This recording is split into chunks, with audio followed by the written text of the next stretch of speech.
So if you Google OWASP i1, you will have recommendations for web interface. What to do to assume that your web interface is okay. If you're interested in cloud mobility, Google for i6, i7. Or for physical, for example, i10. And you will see standard recommendation, standard use case, what means poor physical security.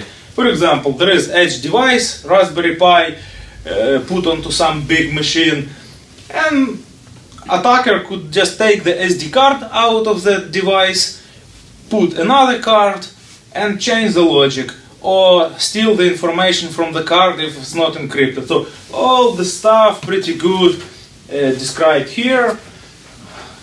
For example, my favorite